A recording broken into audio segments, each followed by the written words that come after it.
네, 안녕하십니까. PF 대출 사업장에서 시행사의 리스크 관리 전략 사회를 맡은 우현수 변호사입니다. 저희 법무부 발언에서는 작년 12월에 진행했던 첫 번째 웨비나에 이제 이어서 이제 두 번째 웨비나를 기획을 했고요.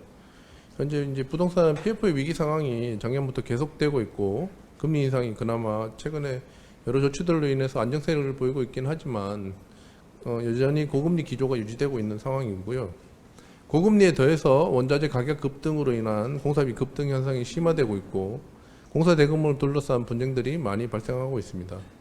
나아가 부동산 경기 하락으로 인해서 매수세 실종, 전세 하락, 미분양 증가 등으로 인해서 부동산 시장에는 여러 어려운 상황들이 가중되고 있는 상황입니다. 이러한 상황에서 저희 법무부 발언은 부동산 PF 금융위기 대응팀을 조직했고요. 작년 12월에 이어서 이번에 두 번째 웨비나를 이제 진행하도록 하겠습니다. 근본에는 PF 대출 약정에서 가장 중요한 당사자이나 오히려 부각되지 못했던 시행사를 중심으로 부동산 PF 위기 상황에서 리스크 대응 방안에 관한 웨비나를 중심으로 진행하기로 하겠습니다. 먼저 본격적인 세션 진행에 앞서서 저희 법무부 발언의 대표 변호사님과 그 다음에 대한경제 박승준 대표이사님의 인사말이 있으시겠습니다. 안녕하십니까. 대한경제신문 발행인 대표이사 박승준입니다. 지난해부터 이어진 금리 상승과 원자재 가격의 급등 그리고 수요 감소 등에 따라 국내 부동산 PF 대출 시장은 그야말로 살얼음 판입니다. 금융당국이 부동산발 위기를 완전히 진화하기 위해 지난해에 이어 다시 선제적인 조치에 나섰지만 기업의 자금줄이 막히고 있는 이른바 돈맥경화에 대한 우려가 여전히 이어지고 있습니다. 특히 PF 대출 약정의 차주이자 주채무자인 시행사 입장에서의 리스크 관리 문제는 다른 당사자들보다 더 중요한데 이것은 바로 시행사의 존속과 직결되는 문제이기 때문입니다. 그럼에도 불구하고 시행사들은 PF 대출 약정상 핵심 당사자임에도 그동안 리스크 관리나 그 대응 전략에서 다소 소외되어 온 측면이 있었습니다.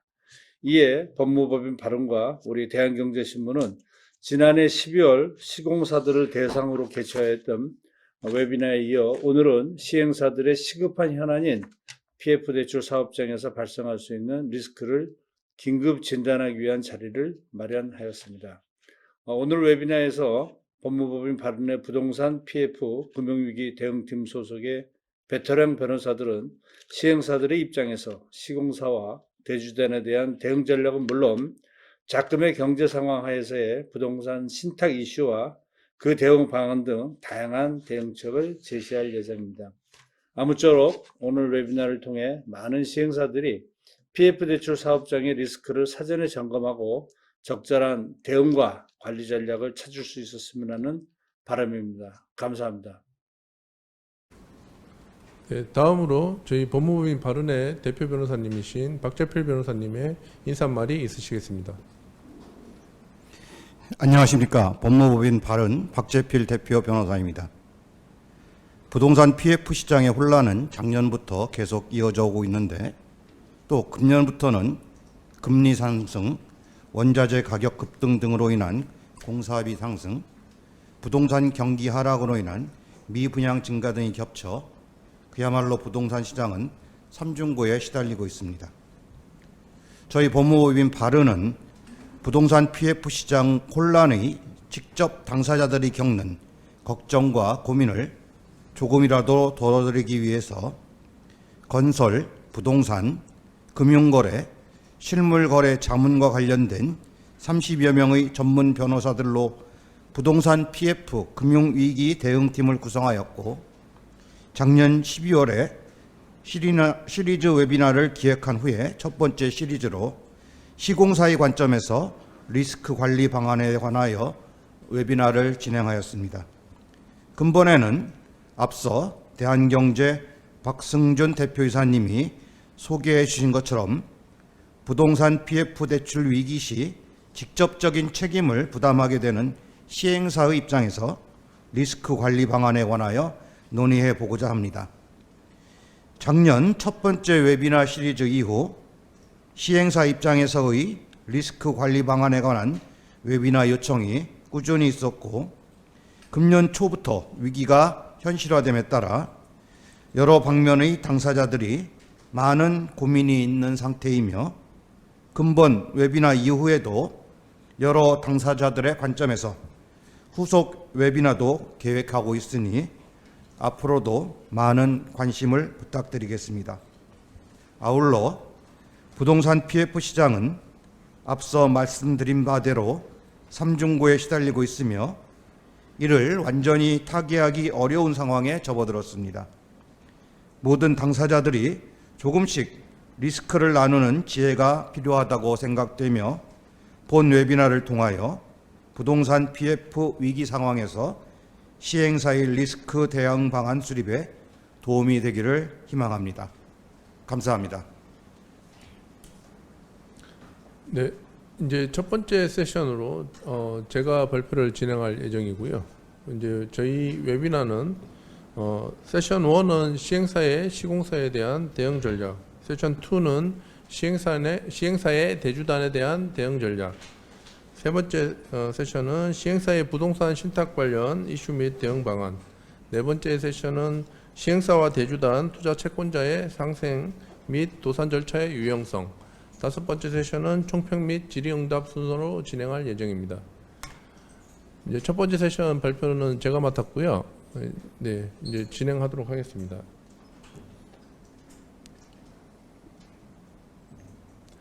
네, 이제 첫 번째 세션은 시행사의 시공사에 대한 대응 전략입니다. 현재 부동산 PF 위기 상황은 누구보다 잘 아시리라고 생각하고 있고요. 부동산 위기 상황에서 시행사와 시공사의 분쟁 상황을 정리를 해보았습니다. 시행사와 시공사의 분쟁 상황이 발생하는 원인이 부동산 PF 조달금리 상승으로만 생기는 것이 아니라 금융기관이 이제 PF를 회피하거나 그로 인하여 이제 공사대금 조달에 어렵게 되고 시공사 및 하수급인들의 공사대금 지급에 대한 분쟁들이 증가됨에 따라서 발생하는 경향이 높고요. 거기에 더해서 공사대금이 지연됨으로 따라 공사기간 지연이 발생하는 분쟁이 증가하고 있습니다. 아울러서 서두에서 말씀드린 것처럼 주택 경기 하락으로 인해서 이제 미분양 등이 증가하게 되었고요. 그로 인하여 이제 부동산 PF를 상환할 만한 재원이 부족하게 되는 현상들이 생깁니다. 그에 따라서 또 이제 수분양자들과의 관계에서 분양 계약 등 분양에 관한 분쟁이 증가할 걸로 예상이 됩니다.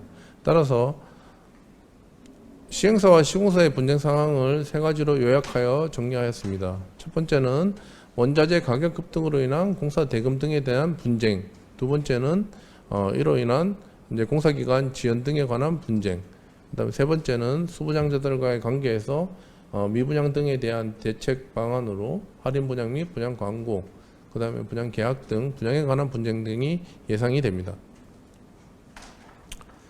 첫 번째로 원자재 가격 급등으로 인한 공사 대금 등에 관한 분쟁입니다. 부동산 PF를 통해서 PF 대출 금액 또는 분양 수익금으로 공사 대금을 지급하는 경우가 다수고요. 그러한 상황에서 원자재 가격이 급등하면 이제 공사 대금을 증액을 시켜줘야 되는 상황이 생기는데요. 따라서 이제 순서대로 설명을 드리면 원자재 가격 급등으로 인해서 공사 원가가 지속 상승하게 되고, 시공사는 하도급 대금 등으로 지급을 해야 되나 지급받는 이제 공사 대금이 부족해지기 때문에 지급 부담이 증가하게 됩니다. PF 대출금 등으로는 이제 시행사는 지급 여력이 부족하게 되고 결국에는 시공사는 어쩔 수 없이 공사 대금의 증액 및 지급 요청을 시행사에다가 진행을 하게 됩니다. 일반적으로 이제 PF 계약, 특히 이제 주택 같은 경우에는 이제 분양불 계약을 이제 공사 도급 계약에다 반영하는 경우가 많습니다. 이 분양불 계약의 의미를 이해를 하면 원칙적으로는 분양을 받으면 받은 사람들이 입금하는 그러니까 분양 수익금에서 공사 대금을 지급하겠다라는 게 이제 분양불 계약으로 요약할 수 있는데요. 다만 이 대법원에서는 이 분양불 계약의 같은 경우 계약 해석의 문제로 해석하고 있기도 하고, 특히 이게 단순하게 이제 그 지급 시기를 정하는 것이 아니라 이제 변제기로 해석하지 않고 있다는 것이 이제 분양불 계약에서 유의할 부분입니다. 대법원에서는 이렇게 판시하고 있는데요. 전세금 또는 융자금으로 공사대금을 지불한다는 공사도급계약의 규정은 공사대금 지급의 기한을 정한 것이라고 볼 수 없다라고 하고 있습니다. 그러면서 공사대금을 미지급했을 때는 그에 대한 지체에 대한 책임을 시행사가 부담할 수밖에 없다라고 판시를 하고 있습니다. 따라서 분양불 계약이 체결됐다는 그 사정만으로는 시행사가 공사대금에 대한 지체 책임을 면하기는 어렵습니다. 다만 이러한 경우에도 아까 말씀드린 것처럼 대법원은 계약의 해석의 문제로 보고 있기 때문에 계약의 내용에 따라서는 달리 판단할 여지도 존재하는 것이 사실입니다. 조금 상반되는 판례기는 하지만 대법원 2014-67379 판결에서는 할인 분양에 따라 입금되는 분양 대금을 재원으로 하여 공사 대금에 대한 정산을 2013년 4월 내까지 완료하기로 약정한 사안에서 이 공사 대금의 변제기가 아직 도래하지 않았다라고 하면서 이런 경우에는 변제기로 해석한 여지가 있는 판결을 한 바도 있습니다.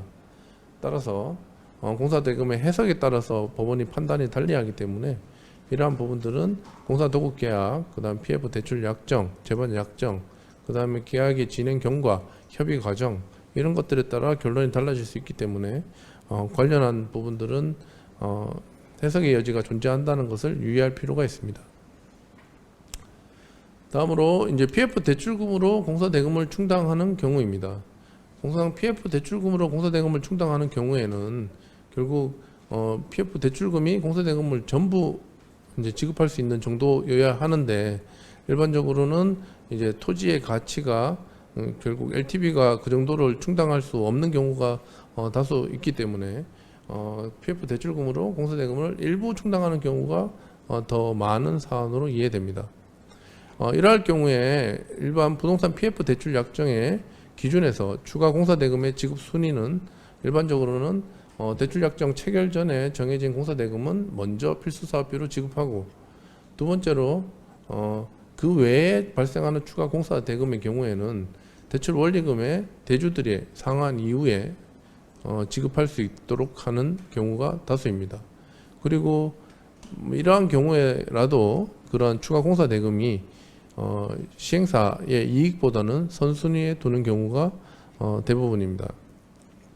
결국 이러한 분쟁 상황을 설명을 드리면, 분양수익금 재원으로는 PF 대출 원리금 상환 또는 공사대금을 지급하기에 부족할 걸로 예상되는 경우, 결국 미분양 등으로 분양수익금이 예상보다 부족해질 경우, 당초 예상됐던 분양률보다 저조한 분양률을 기록하거나 그러한 그 분양률로 인해서 분양수익금이 공사대금조차도 다 지급하지 못할 정도로 입금된다고 한다면, 그러한 관련해서 추가 공사대금에 대한 분쟁이 심화될 가능성이 높아지는 것입니다.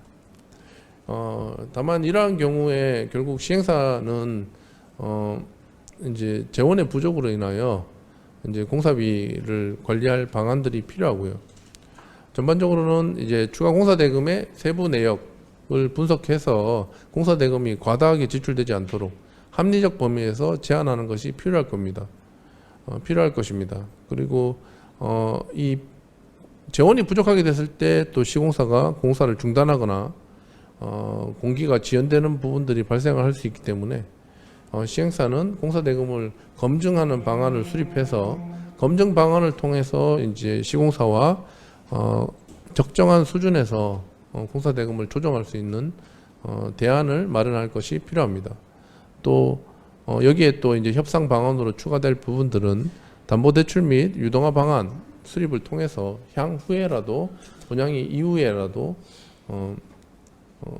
이제 그 재원을 마련해서 공사대금을 지급할 수 있는 방안을 찾는 것이 필요할 걸로 예상됩니다.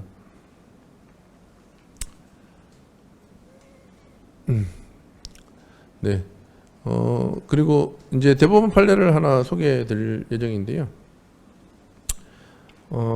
이제 본건 이제 대법원 판결 같은 경우에는 사업 약정에 따라서 분양 계약 해제에 따른 해약금 인출에 대한 동의를 이제 시공사에다가 요청을 했지만 시행사가 인출에 동의하지 않았고요. 시공사가 인출에 동의하지 않았고요. 시공사가 인출에 동의하지 않은 채 관리계좌에서 자신의 공사대금을 먼저 인출한 사안입니다. 이런 경우에 관리계좌의 잔고가 부족함에 따라서 가장 먼저 나가야 되는 선순위에 해약금 인출이 안 된 경우, 이런 경우에는 시행사는 시공사에게 불법 행위를 원인으로 그 해약금 상당의 손해배상을 할 책임이 있다라고 본 대법원 판례입니다. 결국 시공사 역시 그 원래 정해져 있던 PF 대출 약정이나 신탁 계약상의 지급 순위 이런 것들을 준수할 의무들을 가지고 있는 것이고요. 만일 그러한 그 순위들을 준수하지 않은 채 독단적으로 이제 공사 대금을 받기 위해서 한다면 그러한 부분들이 결국 시행사에 대해서 손해배상 책임이 부과될 수 있다라는 판례로 이해를 하시면 될 것 같습니다. 이 판례 같은 경우에는 이제 제3자 채권 침해로 인한 불법 행위를 인정한 판례이기 때문에 시행사 입장에서는 굉장히 의미가 있는 판례라고 생각됩니다. 앞서 말씀드린 것처럼 결국 공사대금 재원이 부족하게 되면 공사기간이 지연되거나 그리고 특히 작년에 이제 계속 벌어졌던 이제 노조 파업이나 원자재 가격 급등이나 물동량 제한 이런 것들로 인해서 공사기간이 상당히 지연되는 현상들이 지금 현장 곳곳에서 발생하고 있는 게 사실입니다. 하지만 PF 사업장에서는 시공사의 책임준공 약정이 일반적으로 포함되기 때문에 공사기간 지연 발생 시에는 책임준공 등에 영향을 줄 수밖에 없고 대출 만기에 영향이 발생할 수밖에 없습니다. 결국 책임준공 미이행 등으로 인해서 차주인 시행사의 기한이익 상실 사유가 발생할 수 있기 때문에 차주는 그런 경우 시행권 상실 위험까지도 발생을 합니다. 공사기간 지연 발생 시 책임준공으로 인한 영향은 차주인 시행사와 시공사가 공통의 이해관계가 형성된다는 의미입니다. 따라서 차주인 시행사는 적극적으로 공기 지연 및 책임준공 기한 연장 등을 추진해서 이러한 공통의 위험에서 벗어날 필요성이 있습니다. 이러한 부분들은 결국 시행사와 시공사 간에 공통의 이해관계에 있다라는 점을 유의해서 그러한 부분들을 적극적으로 대주들과 협상할 필요가 있다고 생각됩니다. 다만 공기 지연으로 인한 지체 상금 또는 손해배상 책임 같은 경우에는 결국 공사 도급 계약 등에 따라서 시공사에 물을 수 있게 되고 지체 상금 또는 손해배상 책임을 추가 공사 대금 등과 정산하는 등으로 시행사에서는 전략적으로 활용할 방법들이 높기 때문에 이러한 부분들도 같이 고려할 필요가 있습니다. 결국 이제 협상에서 좀 더 시공사의 우위적 입장에서 협상하기 위해서 이러한 책임들을 명확히 할 필요가 있을 것입니다. 이제 본건 판례는 이제 지체상금 등에 대한 약정 관련한 부분들이고요. 특히 이제 시행사는 이제 지체상금과 그다음에 공사대금에 대해서 상계 등으로 고민을 하실 수가 있는데 대법원 판례는 지체상금 약정은 손해배상의 예정으로 보고 있습니다. 그리고 소송으로 진행될 경우에는 감액될 가능성이 높아지고요. 특히 유의해야 될 부분들은 이제 도급인의 지체상금 채권과 수급인의 공사대금 채권이 특별한 사정이 없는 한 동시이행 관계가 성립될 수가 없어서 소송상 상계의 항변이 제한된다라는 것입니다. 따라서 이 지체상금에 대한 부분을 주장하기 위해서는 이제 소송에서 진행하시는 것보다 협상에서 충분히 활용하시는 것이 도움이 될 거라고 생각이 되고요. 부득이 이제 소송상 가더라도 이제 상계로는 대항할 수 없기 때문에 그런 부분들은 이제 소송 진행 시 유의할 필요가 있겠습니다. 그다음에 두 번째로 이제 분양을 이제 동반한 경우에는 공사기간 지연 기간이 장기화되면 입주 지연이 발생을 하게 됩니다. 결국 분양 계약의 내용에 따라서 입주 지연으로 인한 시행사의 지연 보상금 지급 채무가 발생할 수 있고요. 이 경우 시행사는 시공사에 대한 손해배상을 청구할 수 있게 됩니다. 다만 여기 소개하는 대법원 판례는 입주 예정일에 대한 해석에 있어서 입주 예정일에 앞서서 위와 같이 입주 기간을 통제하는 경우에는 적법한 이행 제공이라고 보고 있는 판례입니다. 즉 수분양자들에게 지연 손해금의 부담 없이 잔금을 낼 수 있게 하고 입주를 준비할 수 있는 기간을 부여한 이상 아파트를 건축하고 사용 승인을 마쳐 갑을 입주시킬 준비를 완료한 상태에서 입주 기간을 정하여 통제하였다면 이는 적법한 이행의 제공으로 본 판례입니다. 다음으로 할인 분양인 분양 강공, 분양 계약 등에 관한 분양에 관한 분쟁에 대해서 간략하게 말씀드리겠습니다. 일반적으로 이제 시행사와 시공사 간의 민간 공사 도구 표준 계약을 준용하는 경우에는 미분양 대책들이 포함되지 않는 경우가 많습니다. 하지만 일부 건설사의 경우에는 미분양 대책을 포함하는 경우도 다수 있는 것으로 알고 있습니다. 분양률에 따른 할인율이 적용 비율들 같은 경우가 미리 약정되어 있지 않는 경우에는 결국 미분양 상황 등에 대응하기가 어려워지는 부분들이 생기기 때문에 가장 첫 번째는 그러한 약정들을 이제 미분양 상황에 대응한 약정들을 공사 도구 계약에다 포함하는 것이 가장 좋겠지만 그러지 않을 때는 아래와 같은 대응 방안을 고려하시는 게 좋겠습니다. 시행사는 할인 분양을 통한 분양 가능성, 그다음 미분양 담보대출 가능성, 대물 변제 가능성 등을 미리 타진해서 대출 원리금 및 공사대금을 우선적으로 상환하거나 협상할 필요가 있다고 생각됩니다. 왜냐하면 공사대금을 미지급했을 경우에는 유치권 등의 발생 가능성이 있기 때문에 그러한 부분들을 고려하실 필요가 있는 것입니다. 또 대출 원리금 및 공사대금 상환이 일부 또는 전부 완료가 되면 공매처분, 통매각 등이 가능하기 때문에 유동화 방안을 강구할 수 있습니다. 따라서 어느 경우에라도 시행사가 유동화 방안들을 고려해서 공사대금을 전부 완납하고 나머지를 정리할 수 있는 상황이라면 유동화 방안을 적극적으로 강구할 필요가 있는 것입니다. 분양 광고, 특히 이제 미분양이 발생을 하게 되면 소분양자들 입장에서는 분양 광고부터 해서 분양계약 해제 등으로 이어질 가능성이 높습니다. 분양 광고는 표시광고법 위반으로 공정거래위원회에 고발된 후에 표시광고법에 따른 불법행위 책임을 소송으로 묻는 경우가 다수 있습니다. 이럴 경우에는 이제 모델하우스 사진이나 모급 사진, 주변 인프라 건설 상황, 인허가 진행 경과, 분양 대행사 교육 등을 통해서 분양 광고로 인해 발생되는 소송에 대한 리스크 대비가 필요하다고 생각됩니다. 일반적으로 시행사 같은 경우에는 이제 분양 대행사, 특히 시공사가 선정한 분양 대행사에다가 대부분의 업무를 맡겨놓은 상황에서 나중에 이제 이런 문제들이 발생하기 때문에 미처 대응하지 못하는 경우가 발생하기 때문에 시행사는 미리 이러한 자료들을 확보를 해두는 것이 향후에 뭐 분양 광고 등으로 인한 손해배상에 대응하는 방법이 될 걸로 생각합니다. 요거는 이제 뭐 분양 광고 관련해서 이제 대법원에서 이게 과장 광고라고 판단할 내용인데요. 육군 부대에 주둔지가 있는 곳을 단순히 근린공원이라고 표시한 사안에서도 이러한 부분들이 이제 과장 광고에 해당된다라고 판시한 바가 있습니다. 즉 분양 광고 같은 경우에는 대법원 등에서 쉽게 과장 광고로 판단할 가능성이 높기 때문에 앞서 말씀드린 대응 방안을 고려하시기 바랍니다. 고지 의무 위반 같은 경우에도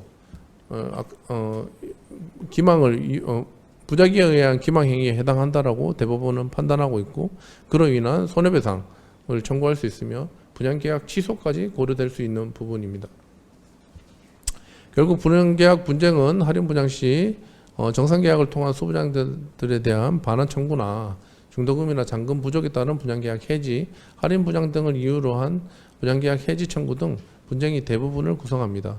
이러한 것들은 사실 뭐 분양계약에 따라 달라지긴 합니다만 이러한 그 소분양자들의 분양대금 반환 청구에 대비해서 위약금 조항을 활용해서 협의를 통한 해결을 하거나 이자 등 면제를 통한 협의 해결을 가장 우선적으로 고려하는 것이 중요할 걸로 생각됩니다. 일단 여기까지가 제가 준비한 발표이고요. 다음으로 다음으로 두 번째 세션으로 시행사의 대주단에 대한 대응 전략을 김용호 변호사님께서 발표해 주시겠습니다.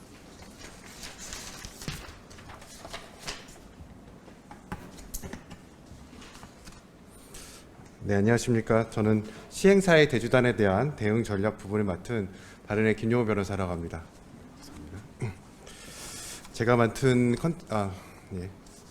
제가 맡은 부분은 크게 네 가지로 구성이 되어 있는데요. 첫 번째로는 기한이익 상실 및 대주단의 대출 원리금 청구에 대한 대응 부분과 대주단의 근질권 실행에 대한 대응, 그리고 대주단의 우선수익권 등 권리 행사에 대한 대응, 그리고 대주단의 의결권 포괄 이용에 따른 경영권 관여 대응 부분에 대해서 각각 말씀드리도록 하겠습니다. 기본적인 이제 부동산 프로젝트 파이낸싱 PF 사업 구조에 대해서 일단 먼저 말씀을 드리자면, 대주가 차주에게 브릿지 또는 본 BF 대출을 실행하고요. 그에 따른 이제 주식 근질권을 설정하는 경우가 많습니다. 그리고 차주 회사에 대한 의결권 포괄임을 같이 받아두는 것이 많죠. 받아두고요. 그 다음에 대주와 차주와 시공사 사이에서는 이제 공사대국 계약이 체결되는 것이겠죠. 그리고 대주는 시공사에게 신용 보강, 즉 책임 주공, 조건부, 채무일수, 담보 보충 등의 신용 보강을 받게 됩니다. 그리고 이 차주와 신탁사 사이에 이제 신탁 계약을 체결하면서 통상 이제 대주에게 1순위 우선수익권을 부여하고, 그다음에 신용 보강한 시공사에게 2순위 우선수익권, 그리고 차주에게 수익권을 부여하는 이런 구도로 기본적인 구도가 있습니다. 네. 먼저 이제 기한이익 상실 및 대주단의 대출 원리금 청구 대응 부분에 대해서 말씀드리겠습니다. 기한이익 상실 사유의 해석 및 선언에 대해서는 세션 3에서 자세하게 더 말씀드릴 예정이기 때문에 저는 일단은 기한이익 상실이 됐다라는 점을 전제로 말씀을 드리자면, 기본적으로 대주단이 시행사한테 대출 원리금을 청구할 수 있는 방법은 지급명령 신청이나 소재기 등의 법정 절차를 통해서 진행을 할 수 있고요. 지급명령 신청의 경우에는 통상의 경우 인지대가 10분의 1이기 때문에 전국적으로 소송 비용은 시행사에게 부담이 되는 것이기 때문에 결국 이제 그런 부분에서 지급명령을 통하다면 소송 비용은 다소 좀 절감시킬 수 있는 그런 효율이 있습니다. 다만 이제 통상의 경우 이제 시행사에 대해서 제대로 송달이 잘 안 되는 경우도 있거든요. 그런 경우에는 어쨌든 시행사 대표, 그러니까 일반적으로는 시행사 주소지로 이제 송달을 보내지만 송달이 잘 안 될 경우에는 주소 보정이나 이사 불명 등을 통해서, 그럴 경우에는 시행사 대표에 대해서도 송달을 하는 경우인데, 그때는 공시 송달을 위해서 결국 소를 제기하기 때문에 결국에는 소송 비용이 그대로 발생한다라는 점을 말씀드리고요. 두 번째로 이제 시행사 대표에 대한 연재 보증 시 보증인 보호법에 대한 적용이 배제되기 때문에 이런 이제 시행사 대표라든지 어떤 임원들은 이런 법상의 보호를 받을 수 없습니다. 다만 민법 제 482조의 2, 즉 요식성을 충족했는지 여부는 한 번쯤은 확인해보고 가실 필요가 있고요. 특히 이제 재개발 재건축 조합의 임원의 경우에는 이런 경우가 간혹 놓치는 경우가 있더라고요. 그래서 민법 제 428조의 2 보증의 방식을 보시면 1항에 보증은 그 의사가 보증인의 기명 날인 또는 서명인의 서면으로 표시되어 효력이 발생한다, 이렇게 되어 있습니다. 따라서 기명 날인 또는 서명이 없는 경우, 기명 날인은 타인이 할 수 있고 서명은 이제 본인이 직접 해야 되시는 것이겠죠. 그래서 그런 경우에는 그런 서면으로, 구두가 아니라 서면으로 반드시 포함돼서 효력이 발생한다라고 보시면 될 것 같습니다. 따라서 서명이 아닌 기본적인 예를 들어서 IUC가 본인의 이름인 이지은을 정자로 쓰지 않고 아이유를 쓴다든지, 알아볼 수 없게 이지은이라 쓴다든지 이렇게 한다면 이제 서명인은 서면으로 인정받기는 사실 좀 어렵다고 보시면 될 것 같습니다. 다음으로 이제 대주단의 근질권 실행에 대한 대응에 대해서 말씀드리도록 하겠습니다. 차주 주식에 대한 근질권 실행인데요.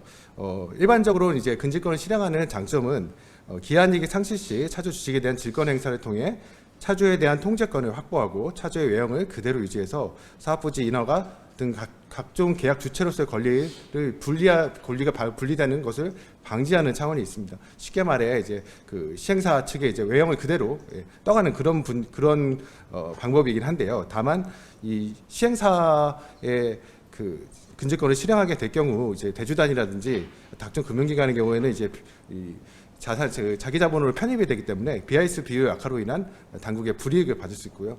그다음에 통상 이 주식을 실행해서 이 주식을 취득할 경우에는 특히 이제 PFV의 경우에는 기업 결합 이슈가 또 있기 때문에 이 부분 때문에 상당히 좀 망설이는 경우가 있기 때문에 이런 장단점이 있습니다.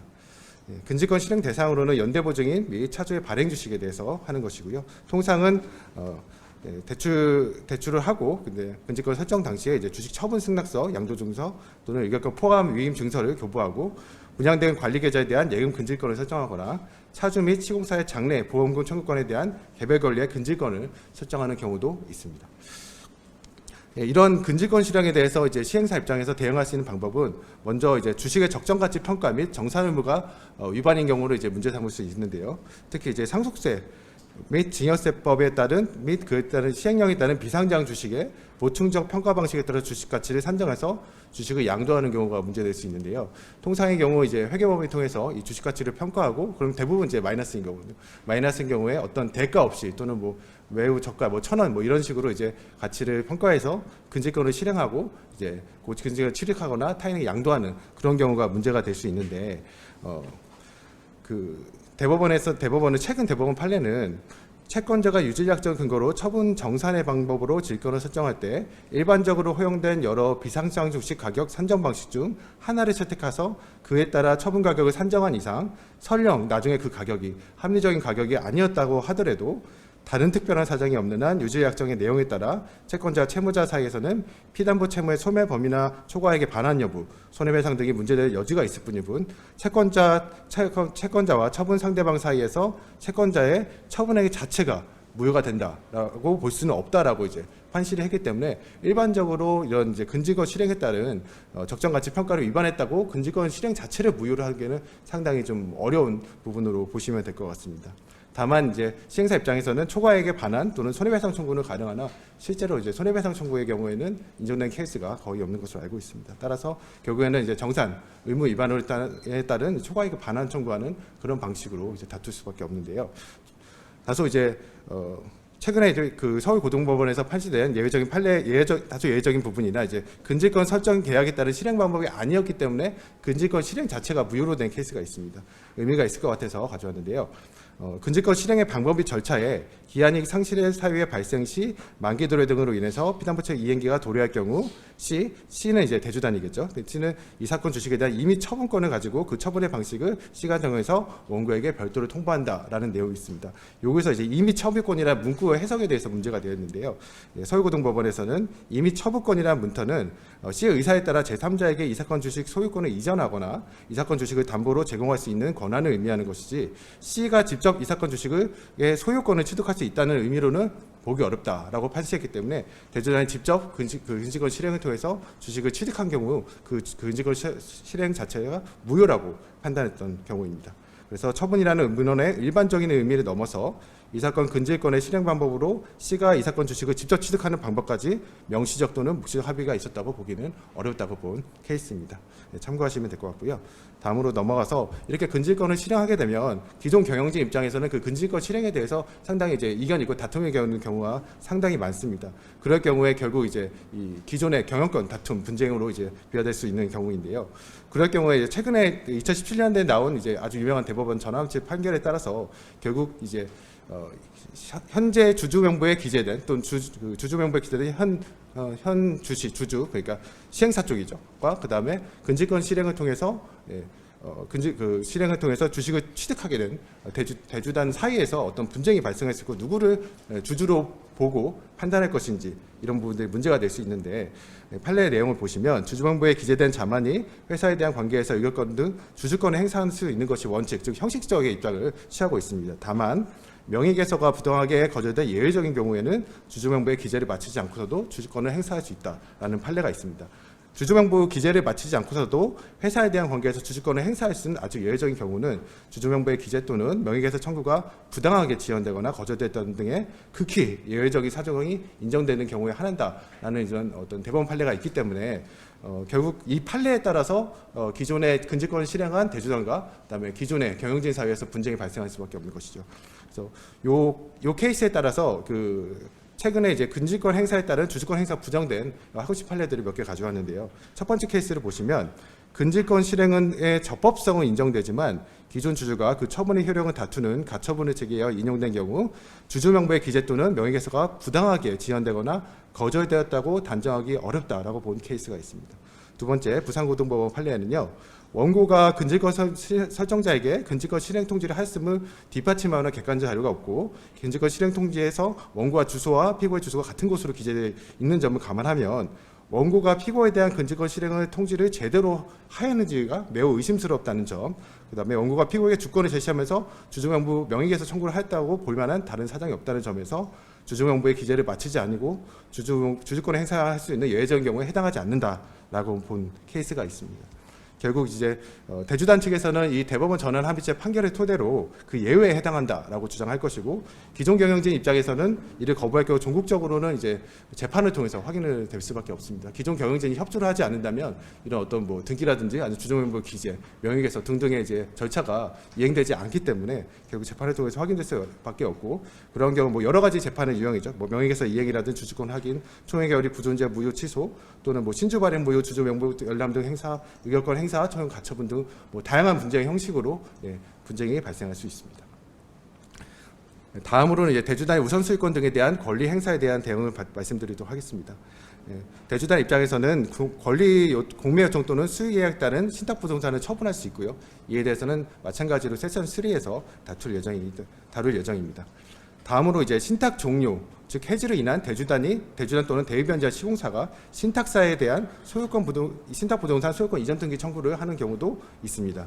통상의 신탁기간 종기는 우선수익권자 채권 소멸일까지긴 한데 신탁계약에서 소멸일까지고요. 그다음에 신탁계약에서 위탁자, 수탁자 또는 우선수익과 전원의 합의 또는 신탁사에게 해지 권한이 부여되어 있기 때문에 수익권자가 단독 또는 직접 시행사를 대의해서 신탁계약의 중도 해지하기는 상당히 좀 어렵습니다.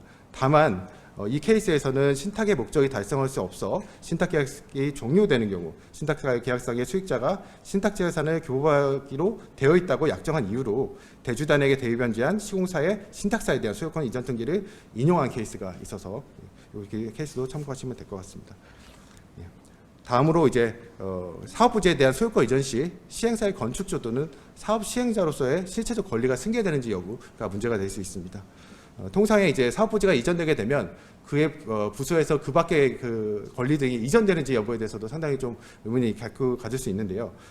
먼저 이제 건축주 지위, 건축허가라는 건축주 지위를 보면 건축허가는 대물적 성격을 갖는 것으로서 허가 대상 건축물에 대한 권리 변동의 수반의 자유를 양도할 수 있고 그에 따라 건축허가의 효력은 허가 대상 건축물에 대한 권리 변동에 수반하에 이전한다라는 이제 대법원 판례가 있기 때문에 건축주 지위의 경우에는 사업부지가 소유권 이전 등기가 되면 함께 이전한다. 이렇게 보시면 될 것 같고요. 다만 건축주 명의가 변경되었다 하더라도 이 사업 시행자라는 실체적인 권리의 변동이 수반된다고 보기는 어렵다라는 이제 판례가 있습니다. 따라서 그 외에 이제 건축주 외의 권리는 개별적으로 별도로 양도가 되어야 된다라고 기본적으로 알고 계시면 될 것 같습니다. 이와 관련해서는 신탁사가 이제 사업부지 및 관광사업 명의, 건축주 명의를 관리한 경우 시행사의 신탁사에 대한 사업자 명의 및 건축주 명의 변경 절차 이행 청구를 기각하고 대의변제한 시공사의 신탁사에 대한 청구를 인용한 사례가 있기 때문에 함께 보시면 될 것 같습니다. 다음으로 이제 차주가 부동산 매매 계약상의 권리를 대주에게 양도담보로 제공하고 매수인에게 통지한 경우, 이 경우에는 이제 양도담보로 계약상의 지위를 양도한 것이기 때문에 대주 또는 대의변제 후 대주로부터 채권을 양수받은 시공사가 매매 대금 반환 등등 뭐 청구가 가능하다는 판례가 있고요. 다만 이제 토지 거래 허가 구역 내 농지인 경우에는 일반적으로는 이제 매매 계약상의 효력이 발생하지 않기, 농지 취득 자격을 발급하지 않는 경우에는 효력이 발생하지 않기 때문에 그 경우 이제 양도담보의 효력이 발생하지 않느냐, 무효가 아니냐라는 이제 취지의 주장이 있었는데 이와 관련해서도 서울고등법원에서는 그렇지 않다라고 판시를 했기 때문에 함께 알아두시면 됩니다. 그리고 차주가 대주에게 매매 예약에 기한 소유권 이전 등기의 가등기 또는 소유권 이전 등기를 경료한 경우에는 재산 예약 당시의 가액이 차용액 및 이에 붙인 이자의 합산을 초과해서 가등기 담보법이 적용되는 경우 가등기 담보법상의 정산 절차를 거치지 않았다는 이유로 무효를 주장하고 그러한 경우에는 이제 가등기 담보법상의 정산 절차를 거쳤는지 등등을 한 번 더 확인해 볼 필요가 있습니다. 이와 관련해서 말씀드린 좀 특수한 경우에서 체육 필수 시설에 대해서 말씀드리겠습니다. 체육 필수 시설의 경우에는 이런 개별적인 권리 관계가 함께 이전된다고 보시면 될 것 같습니다. 내용을 보시면 담보 신탁을 근거로 공개 경쟁 입찰 방식에 의한 매각 절차를 통해서 체육 시설업의 시설 기준에 따른 필수 시설을 인수한 자가 사업 계획의 승인 승계를 위한 별도의 원인 없이 체육 필수 시설의 인수만으로 기존 체육시설 업자와 회원들 간의 사법적 약정을 포함하여 승에 따른 권리 의무를 승계하는지 여부가 문제가 되었고, 뒤에 보시는 전환합의체 판결에서 이를 인정하였습니다. 여기 체육시설법 제27조를 보시면 체육시설 업자가 사망 또는 합병, 영업 양수 등등의 권리로 이제 권리를 이전한 경우 그 권리의 권리에 따른 그 권리 의무가 승계된다라고 규정이 되어 있고, 제2항에서는 그 이제 요 영업 양수, 뭐 합병, 상수 뭐 이런 거에 준하는 조치로서 민사집행법에 따른 경매, 그리고 이제 채권자 회생법에 따른 환가, 그밖에 공소진술법 등에 따른 매각, 압류재산 매각 등이 포함되어 있는데, 4호에서는 그밖에 제1호 내지 3호의 규정에 준하는 절차라고 기재가 되어 있습니다. 그러면 이 부동산 신탁 계약에 따른 이제 수익 계약, 우선 공매 절차 내지는 이에 따른 수익 계약으로 이 계약상의 권리가 이전되는 거, 그 부동산 소유권이 이전되는 경우에도 마찬가지로 이에 준하는 절차를 볼 수 있는지 여부가 이제 문제가 됐던 것인데요. 말씀드린 것처럼 체육 필수 시설에 관해서 담보 신탁 계약이 체결됐다가 그 계약에 정한 공개 입찰 방식을 이제 매각 절차 또는 수익 계약으로 이 시설이 일괄하여 이전되는 경우 인수인이 체육시설업자와 회원 간의 약정 사항을 포함해서 체육시설업의 등록 및 신고에 따른 권리 의무를 모두 승계한다라고 이제 대법원 판례가 판시를 했고요. 다만 이제 이 판례가 적용되기 위해서는 체육 필수 시설에 해당해야 되고, 원래는 체육 필수 시설에 해당했지만 본래 용도에 따른 기능을 상실해서 체육시설업에 영위할 수 없는 정도에 이르렀다면, 또는 그에 이르지 못하였다면 체육시설의 영업 시설이 남지 않게 된 경우로서 그 경우에는 이전되지 않는다라고 보시면 될 것 같습니다. 저희 법원에서 진행한 이제 최근 하급식 판례로는 다만 이제 공매 절차가 진행됨이 없이 담보 신탁상의 우선 수익 처분 특례 조항에 따른 일반적인 수의 절차에 따라서 처분되는 경우에는 이 재벌 전환합의체 판례가 적용되지 않는다라는 이제 판례가 있는데, 오늘 항소심에 진행되고 있기 때문에 참고로만 보시면 될 것 같습니다. 다음으로 이제 요 체육시설법과 마찬가지로 관광진흥법에서도 같은 취지의 규정이 있기 때문에 리조트 또는 재반시설의 소유권이 이전받은 경우에는 이러한 규정들이 준용될 수 있습니다. 다만 이런 예외를 규정하지 않은 경우, 예를 들어서 백화점과 같은 경우에는 건축적 명기 변경을 하였다고 해서 곧바로 사업자 시행자로서의 지위가 양수되었다고 볼 수 없다라는 취지의 판례가 있습니다. 마지막으로 제주단의 의결권 포괄 위임에 따른 의결권 행사 대응에 대해서 말씀드리도록 하겠습니다. 마찬가지로 아까 앞서 본 근지권 실행이나 우선수익권에 따른 권리 행사를 하지 않는 경우, 즉 기한이익 상실 선언을 하지 않거나 근지권 실행이 용이하지 않은 경우, 아까 말씀드린 BIS 비율 약화로 인한 불이익 또는 신규 투자자 유치가 용이하지 않은 경우, 이러한 경우에 이제 특히 이제 차주에 대한 통제권을 그대로 유지함으로써 포괄 위임에 따른 의결권을 행사하는 경우가 있습니다. 그래서 차주에 대한 통제권을 계속 유지하기 위해서 대출계약, 근지권 실행과 함께 차주의 주주로부터 의결권 포괄임을 미리 받아놓는 경우가 많습니다. 물론 이제 주식의 약식지가 등록지에 따른 경우에도 질권 성적자가 의결권의 행사가 가능하기 때문에 이 경우에는 이제 근지권자에 대한 의결권 포괄임이 별도로 또 필요하고요. 주식 양도담보의 경우에는 주식 양도담보권자가 주식의 소유자로 취급되기 때문에 결국 근지권 행사 동일한 문제가 발생하기 때문에 이 경우에도 별로 이제 실익은 없다라고 말씀을 드릴 수 있을 것 같습니다. 그래서 대주단이 의결권 포괄임에 따른 의결권을 행사하는 경우, 먼저 포괄임의 효력 자체가 문제가 될 수 있는데요. 상법제에서는 이제 주주는 대리권으로 하여금 그 의결권을 행사할 수 있다. 이 경우 대리는 대리권을 증명하는 서면을 총회에 제출해야 된다라고 규정하고 있는데, 이 이제 위임할 수 있는 포괄임, 그 주주권으로 위임할 수 있는 범위가 과연 개별적 구체적인 것에 한정할 것인지 아니면 포괄적으로도 가능할 것인지에 관해서는 대법원 판례에서 포괄임의 효력도 유효로 보고 있습니다. 그래서 의결권 행사를 구체적 개별적인 사항에 국한해서 위임한다고 볼 근거는 없고 포괄적으로도 위임이 가능하다라고 해석을 할 수 있습니다. 따라서 대주단의 의결권 포괄임에 따른 이사 선임 또는 이사 해임이나 선임이나 이런 절차를 진행할 수 있습니다. 약간 아이러니하긴 한데 이사를 이제 대부분의 이제 시행사의 대표이사가 대주주인 경우가 많으니까 이 대주단에서 시행사로부터 위임을 받아서 대리인으로서 본인을 해임하는 그런 약간 아이러니한 상황이 또 발생할 수도 있는 것이고, 그거는 추후에 이제 직무정지 집행 가처분이나 이사지위 부존재 확인해소라는 이런 형태로 이제 발현을 할 수 있는 것이죠. 그러면 시행사 입장에서는 그런 의결권 포괄임을 철회할 수도 있습니다. 의결권 포괄임을 기본적으로 미법사 위임을 형식을 가지고 있기 때문에 각 당사자가 언제든지 해지할 수 있고요. 의결권 위임은 민법상 위임계약을 하다므로 피고는 민법 제689조에 따라서 이를 얼마든지 해지할 수 있습니다. 따라서 시행사 입장에서는 의결권 포괄임을 하셨다면 해지를 적극적으로 검토를 해보실 수 있는 것이고, 다만 이제 처음에 은지권 실행 또는 뭐 설정 당시 계약서에서 의결권 위임 철회 금지 특약을 하시는 경우도 있는데, 그 경우에는 이제 일반적으로는 유효하다고 보는 경우가 일반적인 것으로 보입니다. 왜냐하면 민법 제689조 등은 임의 규정이기 때문에, 따라서 요거는 이제 계약서를 보시고 이런 의결권 위임 철회 금지 특약을 하셨는지 여부를 보시고 대응을 하시면 될 것 같습니다. 네, 제가 맡은 부분은 여기까지입니다. 감사합니다.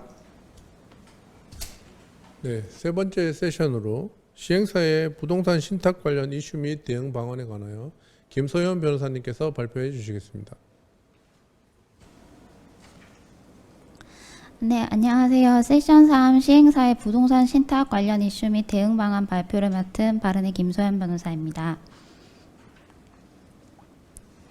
저는 크게 이제 세 가지 목차로 진행을 하려고 합니다. 첫 번째는 부동산 신탁 설정 당시에 주의하여야 할 사회신탁 관련 이슈와, 그 다음에 신탁이 거의 종료된 상태에서 발생할 수 있는 문제인 공매, 그 다음에 신탁의 시작과 종료 사이에서 언제든지 문제가 될 수 있는 수탁자의 선관주의 의무라든가 기타 의무 위반에 따른 손해배상 쟁점으로 나누어서 세션을 진행해 보려고 합니다. 먼저 부동산 신탁 설정 시점에서 문제가 될 수 있는 사회신탁 이슈입니다. 신탁법 제8조를 보시면 사회신탁에 관해서 정하고 있는데, 이 부분을 한번 그냥 읽어보시면 될 것 같고요. 그 사회신탁이라 함은 채무자가 채권자를 해하는 걸 알면서 신탁을 설정하는 경우를 의미합니다. 여기서 이제 채권자를 해하는 게 무엇인가가 문제가 될 수 있는데, 채권자를 해한다는 것은 채무자가 신탁 설정 행위로 인해서 채무자의 재산이 감소되어 일반 채권자들이 집행할 수 있는 재산을 부족하게 만드는 행위를 의미합니다. 그러니까 예컨대 이제 채무자가 가지고 있는 재산을 100이라고 했을 때 채무를 80만큼 부담을 하고 있는 상태에서 100 이상 본인이 가지고 있는 재산 100 아니면 한 50 정도를 처분을 함으로써 채무를 변제할 수 있는 재산을 감소시키는 행위인 것입니다. 이에 관해서 대법원은 채무자의 재산이 채무 전부를 변제하기 부족한 경우에 채무자가 그 재산을 어떤 특정 채권자에게 대물 변제나 담보조로 제공하였다면은 이는 곧바로 채권자의 이익을 해하는 것으로서 다른 채권자들에 대한 관계에서 사회행위가 된다라고 판단한 바가 있습니다.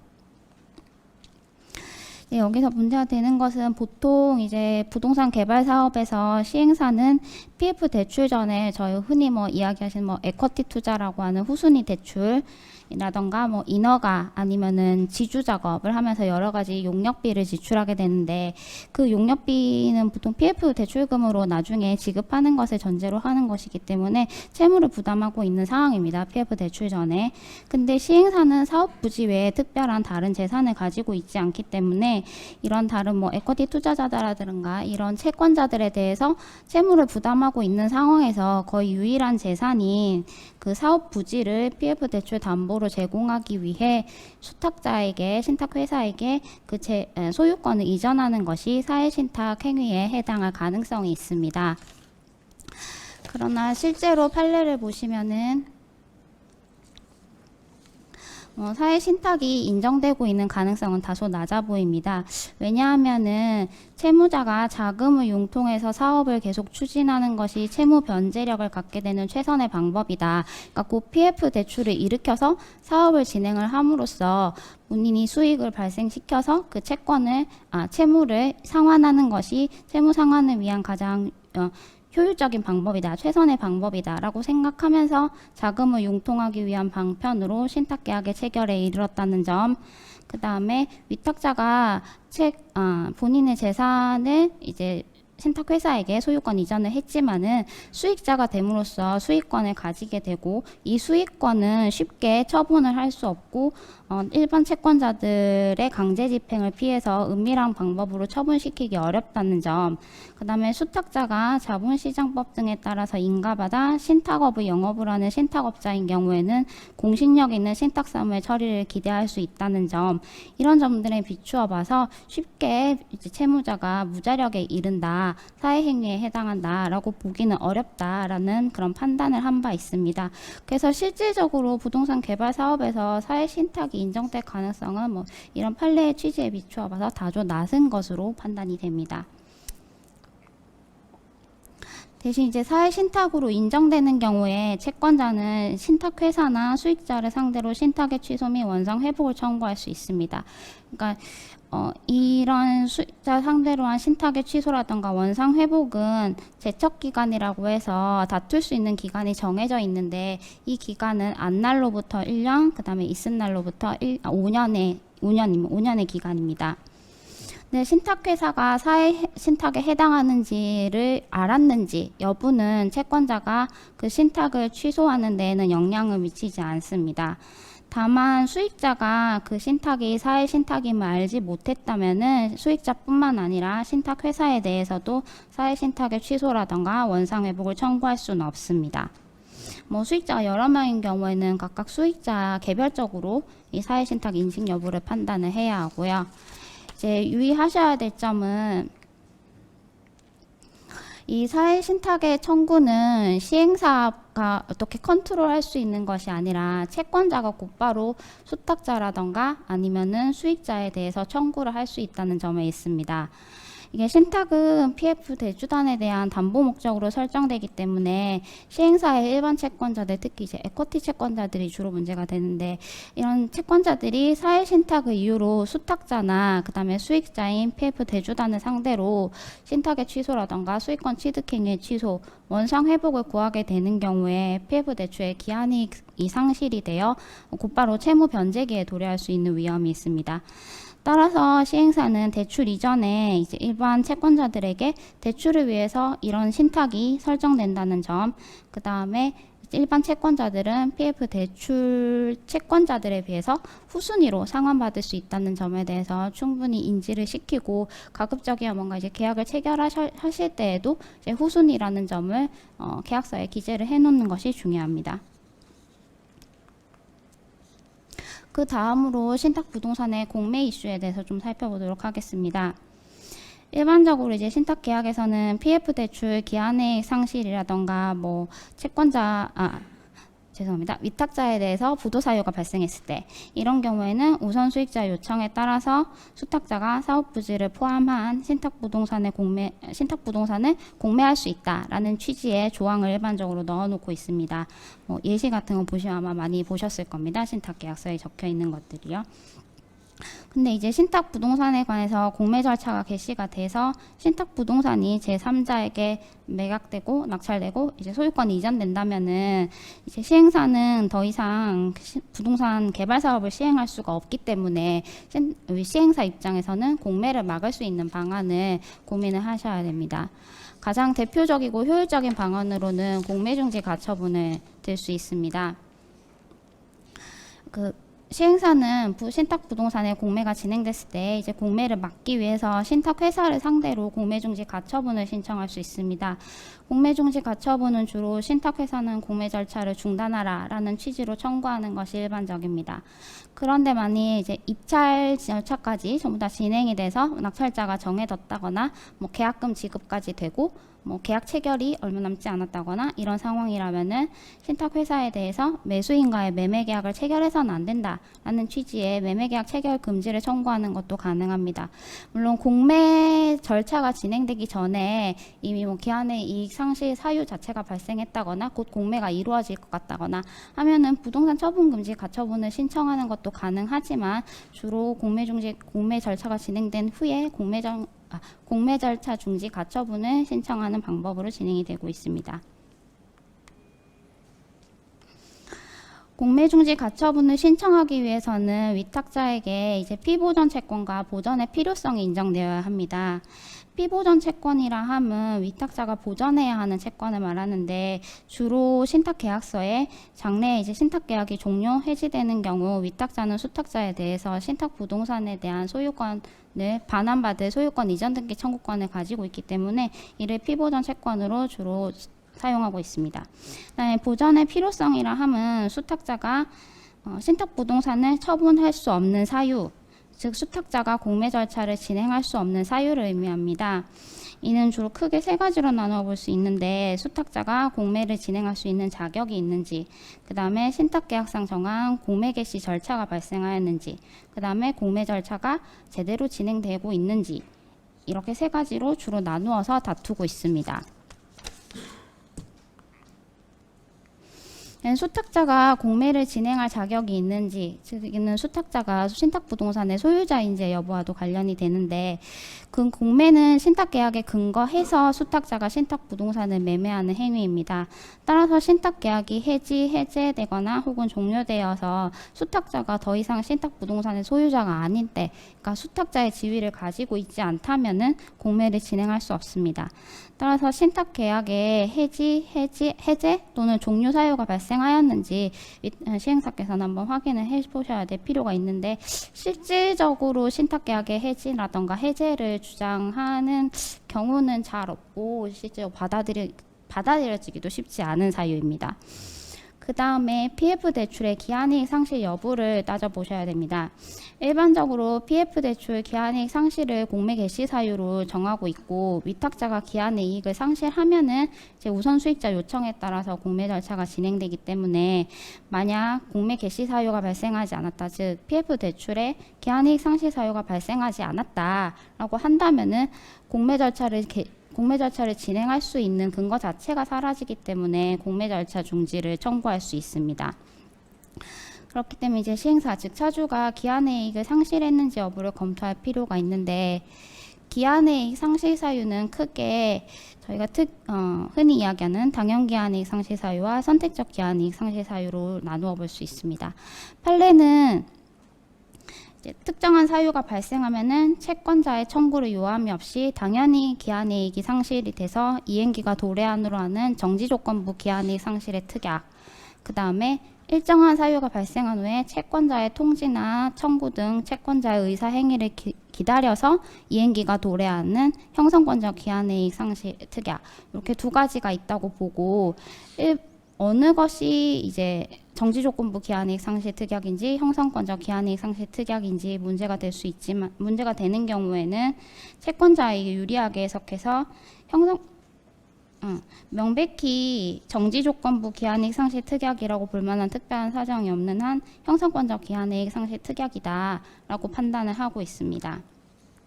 그 판례가 이야기하고 있는 정지조건부 기한이익 상실 특약이 저희가 흔히 이야기하는 당연 기한이익 상실 사유인데, 말씀드렸다시피 이러한 당연 기한이익 상실 사유는 대주의 기한이익 상실 통지를 기다리지 않고 바로 기한이익을 상실합니다. 예컨대 대출 원리금을 지급 기한 내에 지급하지 않았다던가 차주에게 부도 사유가 발생한 경우입니다. 그러나 채권자의 의사 행위를 기다려 이행기가 도래하는 판례가 이야기하고 있는 형성권적 기한이익 상실 특약, 즉 선택적 기한이익 상실 사유는 대주의 기한이익 상실 통지가 있어야 비로소 기한의 이익을 상실하기 때문에, 이런 사유가 발생하였다고 하더라도 대주가 차주에게 대주 또는 대리금융기관이 차주에게 기한이익 상실 통지를 했는지 여부를 살펴보셔야 됩니다. 이런 선택적 기한이익 상실 사유는 잘 아시겠지만 인출 선행 조건이라던가 인출 후행 조건의 미충족, 또는 준수사항 위반, 진술 보장 사항의 허위 사항 판명, 이런 것들이 있습니다.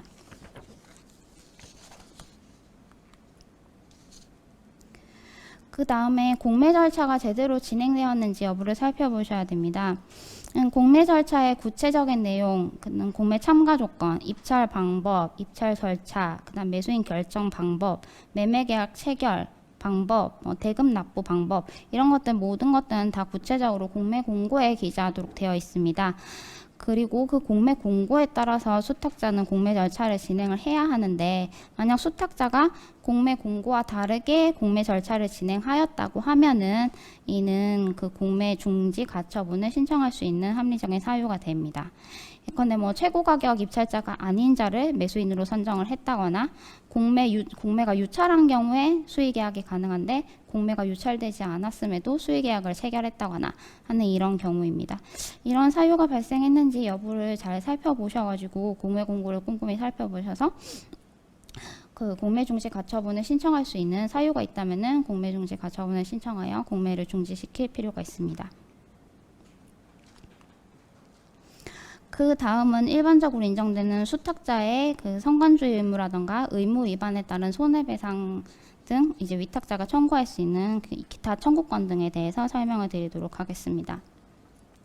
신탁법상 수탁자는 뭐 성관주의 의무라던가 충실 의무라던가 여러 가지 종류의 의무를 부담하고 있습니다.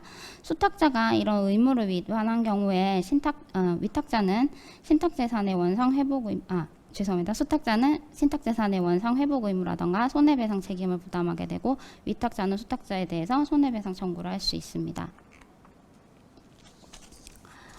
조금 독특하게 수탁자에게 성관 의무의 일종으로 위탁자에 대해서 조언 의무를 인정한 사례가 있어 이를 소개하려고 합니다.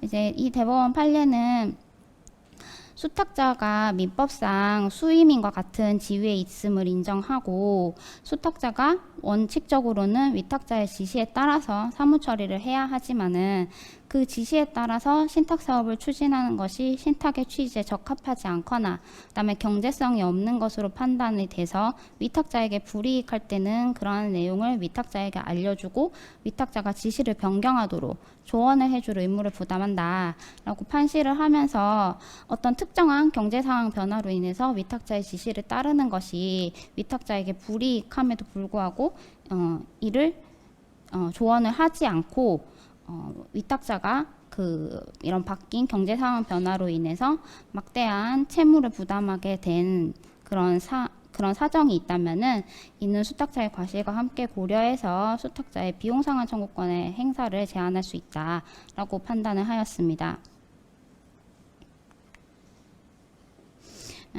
그 다음에 이제 신탁이 종료된 이후에 자녀재산 분배, 그 다음에 이전 이런 것과 관련해서 수탁자가 성관 의무를 다하지 않았다면은 위탁자는 수탁자에게 손해배상을 청구할 수 있다라는 인정한 사안입니다.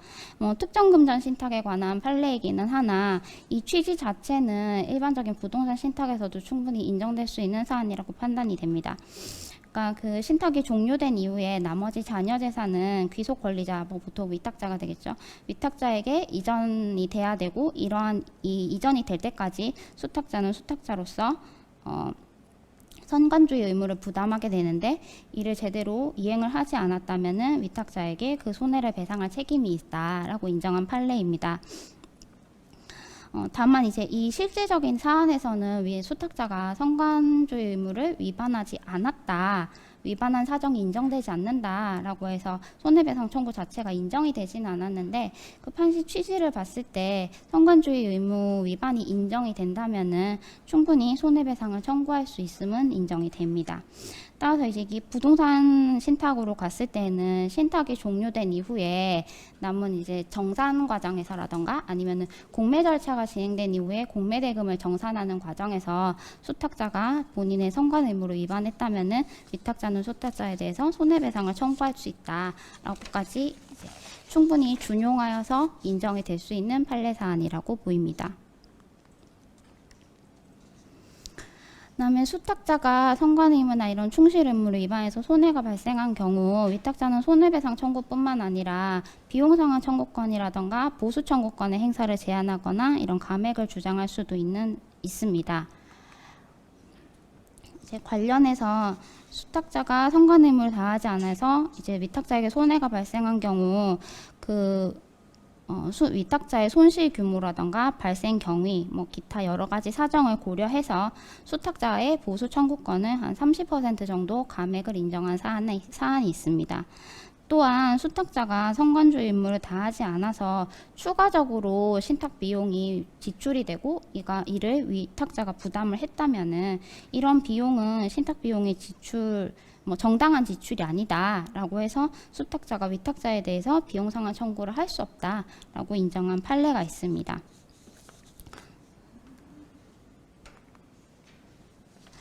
네, 이상으로 세션 3 수행사의 부동산 신탁 관련 이슈 및 대응 방안에 관한 발표를 마치겠습니다. 감사합니다.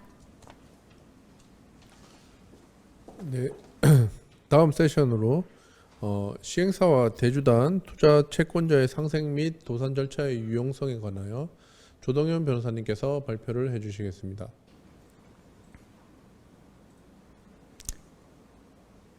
안녕하십니까, 조동현 변호사입니다. 저는 네 번째 세션의 담당자로서 대주단 투자채권자의 채권 보전 활동으로서의 도산 절차가 가지는 의미에 대해서 살펴보려고 합니다. 전체적으로 3개의 소 주제로 구성이 되어 있고요.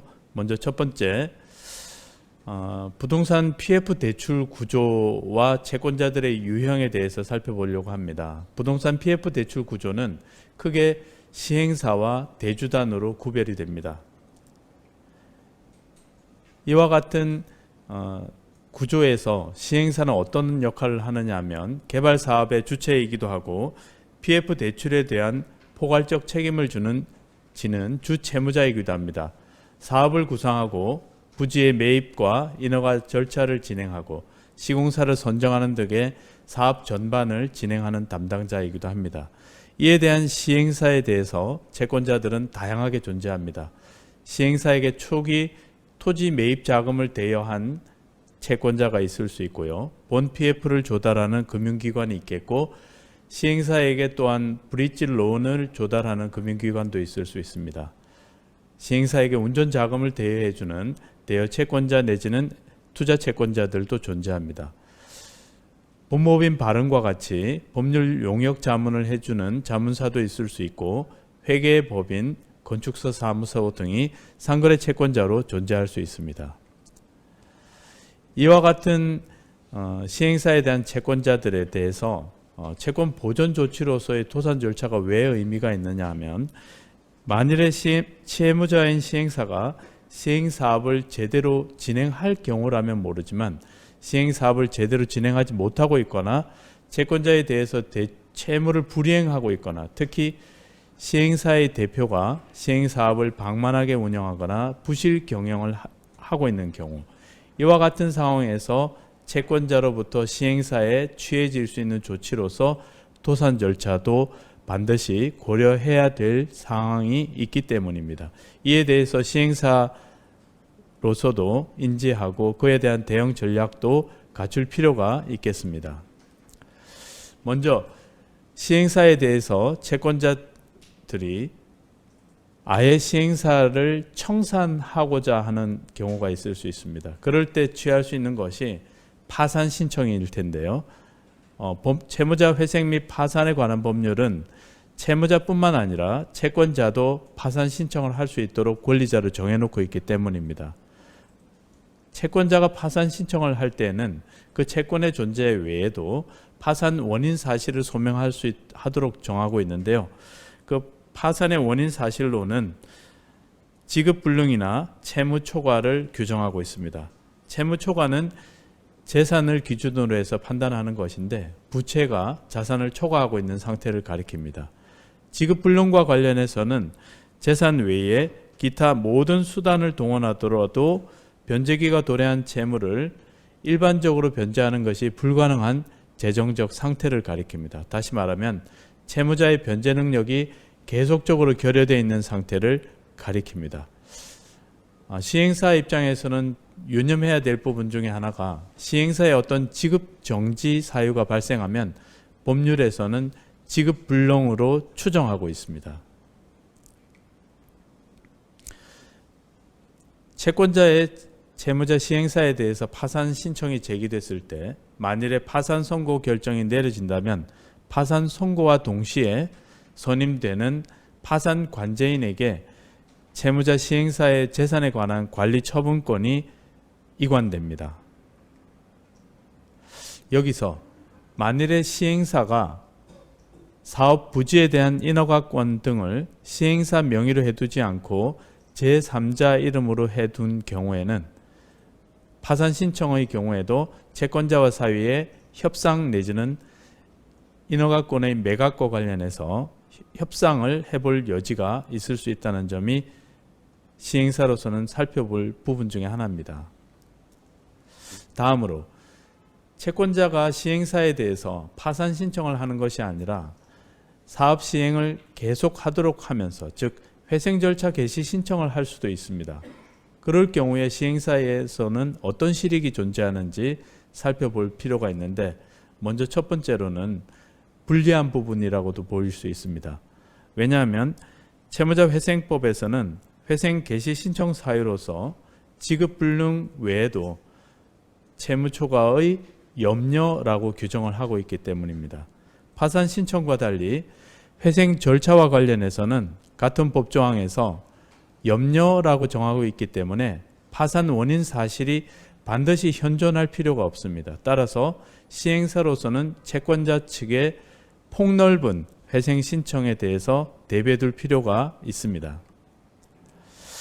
즉 다시 말해서 채무자인 시행사가 주식회사일 경우에는 시행사의 자본의 10분의 1 이상에 해당하는 채권을 가진 채권자나 또는 주주 지분권자는 시행사에 대해서 회생 신청을 적극적으로 제기해 올 수 있다는 것을 반드시 고려해야 합니다. 34조의 회생 절차 개시 신청에 대해서 매우 상세하게 규정하고 있습니다. 정리하자면 채무자 주식회사 시행사의 자본의 10분의 1 이상에 해당하는 채권을 가진 채권자 또는 주주 지분권자라면 시행사에 대해서 시행사의 동의 없이 회생 절차 개시 신청을 할 수 있다는 겁니다. 여기서 한 가지 질문해 볼 부분이 있습니다. 그렇다면 반드시 한 명의 채권자나 주주 지분권자가 시행사의 자본의 10분의 1 이상에 해당하는 금액을 가지고 있어야 하는 것인가? 그렇지 않습니다. 서울중앙지방법원은 여러 채권자의 채권액 또는 주주 지분권자의 주식 또는 출자 지분을 합하여서 시행사 자본의 10분의 1 이상에 해당한다면 공동으로 회생 신청을 할 수 있다라고 판단하고 있습니다. 다만 신청할 때뿐만 아니라 회생법원이 회생 절차 개시 결정을 할 때에도 채권자의 채권액이나 주주 지분권자의 지분율이 유지되고 있어야 한다는 것입니다. 여기에서 시행사로서는 채권자의 채권 일부를 상환하든지 아니면 지분율을 떨어뜨릴 수 있다면 회생 신청을 방어해 볼 수 있는 가능성도 있다고 하겠습니다. 다음으로 시행사가 회생 신청 절차에도 불구하고 시행사업을 계속할 수 있는 방안이 있는지에 대해서 살펴보겠습니다. 채무자인 시행사로서는 회생 절차가 진행되더라도 기존 경영자 관리인 체제의 이점을 누릴 수 있다는 것을 살펴봐야 합니다. 법 제74조 제4항에서는 채무자 회사의 대표자를 특별한 사정이 없는 이상은 회생 절차에서 회사의 전속적 권한을 가지는 관리인을 선임하도록 정하고 있기 때문입니다. 즉 시행사의 대표자는 채권자로부터 회생 신청을 당하더라도 시행사의 대표이사 자격을 유지함과 동시에 회생 절차 진행 중에도 회사의 법률상 관리인으로서의 권한을 계속 보유할 수 있다는 겁니다. 다만 법률상 정하고 있기로는 그와 같은 시행사의 대표자가 시행사의 재산을 유용하거나 은닉하는 경우 또는 재정적 파탄에 중대한 원인을 제공한 경우에는 법률상 관리인으로 선임될 수 없다는 것입니다. 이 부분 법률자문사와 깊이 있는 상담을 하셔야 될 부분이기도 하겠습니다. 그렇다면 회생 절차에서 시행사가 과연 채권자와 사이의 어떤 협상이나 대화의 창구가 완전히 차단되는 것인가? 그렇지 않습니다. 오히려 회생 절차를 통해서 협상 테이블로서 회생 절차를 시행사와 채권자는 적극적으로 활용할 수가 있는 겁니다. 채무자 또는 시행사가 회생법원에 회생 신청서가 접수된 이후라도 채무자와 채권자단 간에는 법률상 자율적인 구조조정 방안을 마련할 수 있는 기회가 보장되어 있습니다. 다시 말해서 채권자와 채무자 간의 ARS 절차를 통해서 다양한 구조조정 방안을 마련할 수 있고 그와 같은 구조조정 방안이 마련될 경우 협의에 성공할 경우에는 회생 신청을 취하할 수 있고 이를 통해서 신속한 회생 종결을 하고 법정관리기업이라는 낙인으로부터 자유로울 수 있다는 이점이 있습니다. 이와 같은 ARS 기간 동안에 어떤 활용 방안이 있을 수 있는지 살펴보겠습니다. 먼저 DIP 파이낸싱을 활용할 수 있는데요. 회생 절차 개시 신청을 당한 시행사로서는 대표자 신문 기일에 대비해서 회사의 회생 가능성이나 계속 기업 가치의 소명을 적극적으로 준비해 볼 필요가 있습니다. 이를 위해서 회생법원은 회생 절차 개시 결정을 할지 아니면 판단하기 위해서 개시 결정 전에 조사위원을 선임할 수도 있기 때문입니다. 이와 같이 계속 기업 가치에 대한 조사위원회 적절한 소명을 시행사가 하지 못할 경우에는 회생 신청이 기각될 수도 있고 또는 임의적인 파산 절차로 시행사가 돌입되는 돌발적인 상황도 맞이할 수 있기 때문입니다. 따라서 시행사가 본 사업 수익성을 최대한 피력하고 본 사업장에 대한 신규 자금 조달을 받을 수 있다라면 이 ARS를 통해서 그와 같은 자금 조달이 가능하다면 시행사업을 계속할 수 있다는 것입니다. 다음으로 만일에 사업 부지에 대한 또는 시행사업에 대한 인허가권이 시행사에 있지 않고 제3자로 되어 있는 경우에는 시행권을 매각하는 협상을 할 수 있습니다. 왜냐하면 채무자인 시행사가 보유하지 않은 사업 인허가권을 채권자단은 사업 시행을 계속하기 위해서 제3자가 보유한 인허가권을 매입하거나 적절한 이런 매각 절차에 채무자인 시행사가 중재를 하는 데 관여함으로써 위기 상황에 빠져 있는 사업장으로부터 시행사가 안정적으로 빠져나갈 수 있는 방법이 될 수 있기 때문입니다.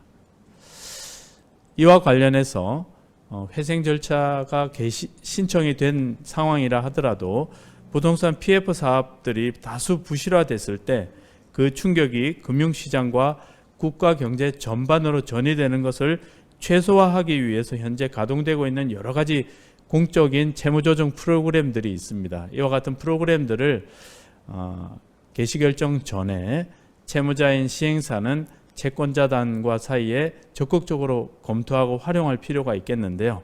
그와 관련해서 부실화된 사업장이 예컨대 브릿지론 실행 단계라면 시장에서 소화되지 않는 토지 등을 LH가 운영하는 토지은행 사업을 통해서 시행 주체로부터 신속히 매각하는 방안을 고려해 볼 수 있겠고요. 본 PF가 이미 실행되어서 사업이 진행되는 중간에 시행 주체가 부실화되어서 사업이 중단된 경우라면 LH나 지역개발공사, 건설공제조합 등으로부터 사업을 인계하고 대체 시행을 하도록 하는 방안 또는 캠코를 통해서 시행 또는 시공권과 토지를 신속하게 매각하는 협상을 다양하게 회생 절차가 진행되는 중에도 시행사에서는 추진해 볼 수 있겠다는 것입니다. 이로써 제가 준비한 발표를 모두 마치겠습니다. 감사합니다. 네, 5번째 세션으로 김병일 변호사님께서 총평 및 질의응답을 해주시겠습니다.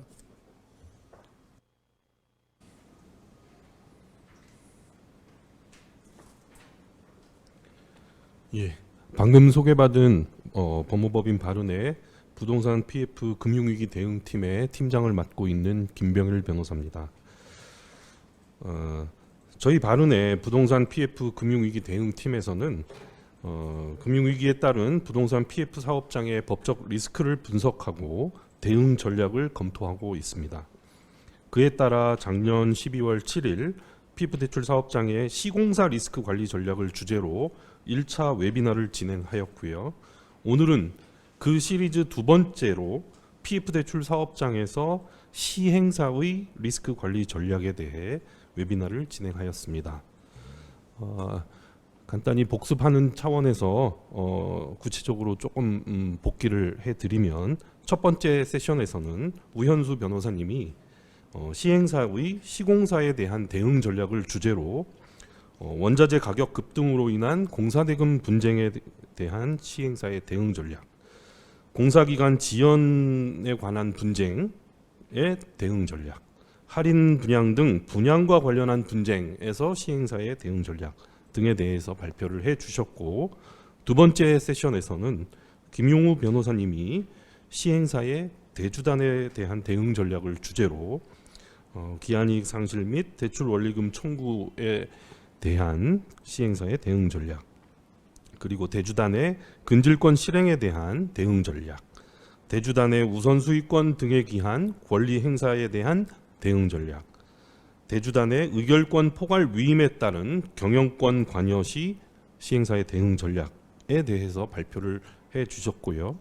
세 번째 세션에서는 김소연 변호사님이 시행사의 부동산 신탁 관련 이슈 및 대응 방안을 주제로 부동산 신탁 설정과 관련하여 문제될 수 있는 사회 신탁 이슈, 그리고 기한이익 상실에 따른 신탁 부동산의 공매, 수탁자의 선관 의무 등 신탁법에 따른 수탁자의 의무 위반에 따른 손해배상 등에 대해서 발표를 해 주셨습니다. 네 번째 세션에서는 조동현 변호사님이 시행사와 대주단, 투자채권자의 상생 전략 및 도산 절차의 유용성을 주제로 대주단, 투자채권자의 채권 보전 활동으로서 도산 절차의 의미, 회생 절차를 중심으로 한 시행사의 시행사업 계속 방안, 협상 테이블로서의 자율 구조조정 프로그램인 ARS에 대해서 발표를 해 주셨습니다.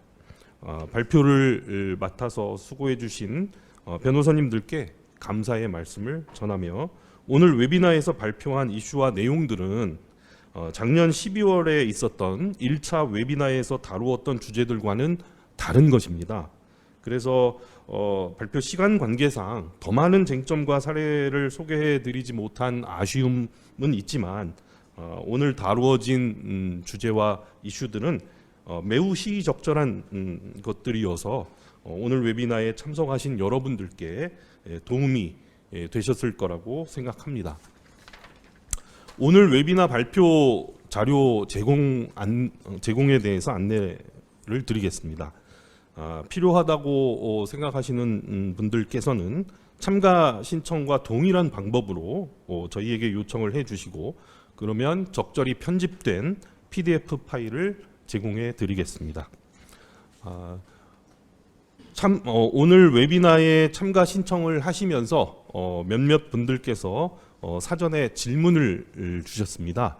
그래서 주신 질문 중에 한 4개 정도를 뽑아서 제가 구두로 간단하게 답변을 드리는 Q&A 시간을 갖도록 하겠습니다. 첫 번째 질문부터 한번 소개를 해보겠습니다. 시공사의 책임준공 의무 분리행위로 대출 약정상의 기한이익 상실 사유가 발생하자 공사 도급 계약상의 2차 시공자가 채무를 인수하여 대출금융기관에 대출을 변제하는 경우 책임준공 의무 분리행위로 기한이익 상실 사유를 발생시킨 2차 시공자가 변제자 대위에 따라 대출금융기관이 담보로 가지고 있던 사업시행권 부연해서 시행사가 미리 제공한 주식 양도증서 등 이용을 행사할 수 있나요? 자, 요거에 대해서는 시공사의 책임준공 의무 불이행 시 그 약정, 채무인수 약정에 따라서 이제 대위 변제를 하게 되고요. 그런 경우에 구상권을 취득을 하게 됩니다. 대주단을 대위해서 시행사에게 권리를 행사를 할 수 있다는 것이 원칙적인 판례의 입장이고, 이 부분에 대해서는 지난 1차 웨비나의 두 번째 세션에서 아주 상세하게 다루어진 바 있습니다.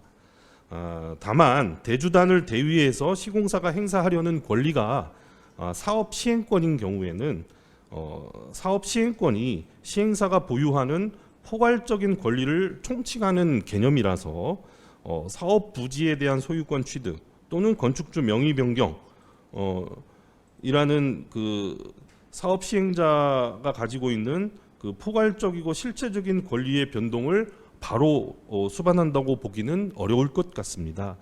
사업 시행권을 구성하는 각각의 권리의 이전 여부를 개별적으로 검토해 보아야 할 것 같습니다. 이 부분에 대해서는 마침 오늘 세션 2 부분에서 김용우 변호사님이 발표를 해주셨고요. 그 부분을 참조를 해 주시면 될 것 같습니다. 다음 질문 두 번째로 넘어가겠습니다. PF 시장이 언제쯤 다시 활성화될 것이라고 보시나요? 저 이 질문을 받고 많이 당황하고 또 한편으로 고민도 많이 해봤는데요. 이 부분은 제가 전문가가 아니어서 답변을 드리기 곤란합니다. 하지만 개인적인 생각을 좀 말씀드리자면 부동산 PF 시장은 사업성과 금융비용 등 여러 가지 변수들이 매우 크게 영향을 미치는 그러한 시장입니다. 그렇다면 결국 금리가 하향 기조로 전환되는 시점을 변곡점으로 해서 그 이후 하향 안정세를 지나면서 다시 활성화되지 않을까라는 다소 추상적이지만 그런 생각을 개인적으로 가지고 있습니다. 다음 질문 세 번째로 넘어가겠습니다. 도급 공사 체결 후 공사 진행 중에 시공사가 공사비, 자재비, 인건비 인상을 요구로 공사 중단되어 공기 지연이 발생되었고 그 결과 금융비용 증가, 입주자 지체 보상금이 발생되었습니다.